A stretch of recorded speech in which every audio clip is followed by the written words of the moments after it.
আবার হাজির হয়েছি নতুন ভিডিও নিয়ে। আমাদের আজকের video affirmative two negative. Transformation সেন্টেন্সের কয়েকটা পার্ট আছে, তার একটা ইম্পর্ট্যান্ট অংশ অ্যাফার্মেটিভ টু নেগেটিভ, যেখান থেকে প্রতিনিয়ত প্রশ্ন পাওয়া যায় পরীক্ষাতে। তো চলুন বিষয়টা আমরা ডিটেইলসে জানার চেষ্টা করি এবং শেষে যে এক্সারসাইজ দেওয়া আছে সেগুলো আপনারা চেষ্টা করবেন। আশা করা যায় আপনার রুলের সঙ্গে এগুলো ম্যাচ করাতে পারলে আপনার পুরোটাই শিখে যাবেন। জেনারেল রুল অর্থাৎ সাধারণ নিয়ম। সাধারণ নিয়ম হচ্ছে auxiliary plus not and an opposite word for adjective or verb. তো বলা হচ্ছে অক্সিলারির সঙ্গে একটা নট দিতে হবে এবং একটা বিপরীত শব্দ ব্যবহার করতে হবে। সেটা হতে পারে কোনো যে অ্যাডজেক্টিভটা বাক্যে থাকবে তার পরিবর্তে, অথবা অ্যাডজেক্টিভ না থাকলে যদি কোনো ভার্বটা থাকে তাহলে তার পরিবর্তে। যেমন লাইক থাকলে ডিসলাইক, এটা ভার্বের ক্ষেত্রে। গুড থাকলে ব্যাড। তো এখানে একটা উদাহরণ দেখি আমরা। অ্যাফার্মেটিভে আছে he is indifferent to studies, নেগেটিভে হি ইজ নট। দেখেন অক্সিলারি প্লাস নট। যদি অক্সিলারি সম্বন্ধে আপনাদের কোনো সমস্যা থেকে থাকে তাহলে আমার চ্যানেলের প্রিভিয়াস কোনো এক ভিডিওতে দেখবেন যে অক্সিলারি ভার্বের উপরে ভিডিও বানানো আছে, সেটা দেখে নেবেন। হি is not attentive two studies. তো ইনডিফারেন্ট অমনোযোগী, আর তার বিপরীত শব্দ অ্যাটেন্টিভ মনোযোগী। তাহলে আমাদের যেটা কথা ছিল অক্সিলারি প্লাস নট এবং একটা বিপরীত শব্দ, সেটা সেই নিয়মটা মানা হয়েছে। ওকে, next. If there is no auxiliary verb in the sentence, do or does or did should be used keeping in mind tense, number and function. বলছে যদি বাক্যে অক্সিলারি ভার্ব না থাকে তাহলে তখন ডু অথবা ডাজ অথবা ডিড ব্যবহার করতে হবে টেন্স, নাম্বার এবং পার্সন মাথায় রেখে। তো টেন্সের কোনো সমস্যা থাকলে টেন্সের ভিডিওটা দেখে আসবেন। ওকে, নাম্বার পার্সন ওখানে পেয়ে যাবেন। এখানে উদাহরণ দেওয়া আছে অ্যাফার্মেটিভে হি হেটস স্মোকিং। এখানে দেখেন পূর্বের কথাটাও আমরা মানছি, হেটের বিপরীত শব্দ লাইক দেওয়া আছে। তো হি হেটস স্মোকিং, এখানে কোনো অক্সিলারি নাই, তাই আমরা ভার্বের সাথে এস বেস থাকার কারণে ডাজ নিয়েছি। He does not like smoking.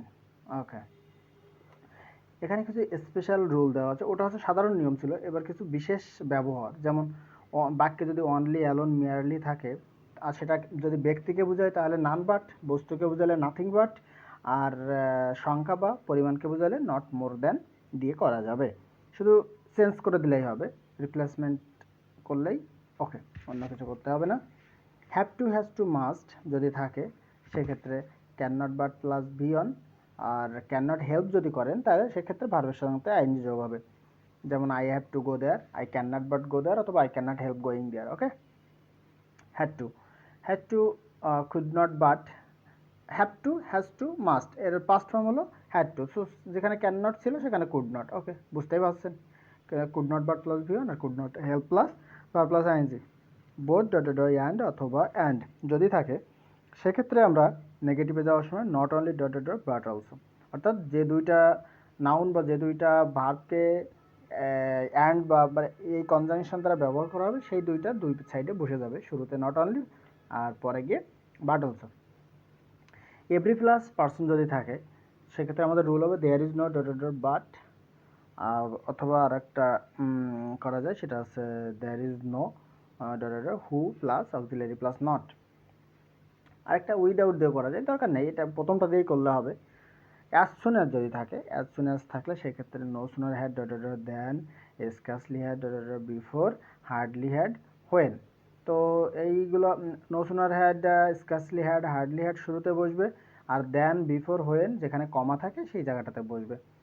ঠিক আছে, আর এখানে কিছু এক্সারসাইজ দেওয়া আছে, যেমন I have to buy a new house, he sometimes small, I will always remember you, as soon as I arrived house it began to rain, only he can do the sum, I played only cricket, and Amit is only 16 years old, both Rita and Gita were beautiful।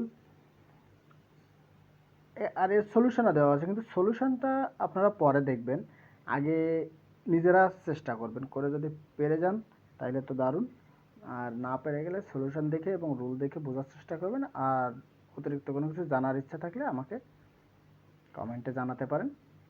ধন্যবাদ।